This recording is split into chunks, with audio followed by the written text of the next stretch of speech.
ફરી ચોમાસું કર્યું રાજસ્થાનમાં. તો બાબુભાઈ મારી રૂમમાં બેસતા સામાયિક કરવા.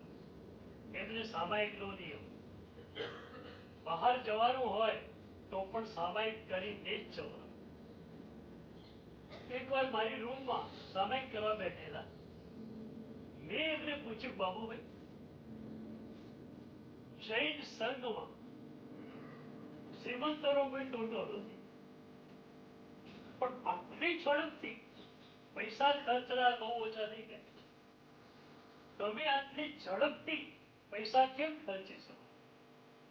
ત્યારે એમણે મને કહ્યું કે સાહેબ, નક્કી કરેલું છે કે દેવદ્રવ્યમાં આટલા ટકા, સાધારણમાં આટલા ટકા, જીવદયામાં આટલા ટકા.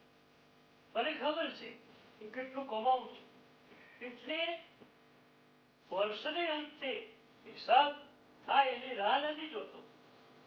મને ખ્યાલ છે કે આટલા હું કમાવાનો છું તો પહેલેથી વાપરી જ નાખું, કારણ કે મારા નથી.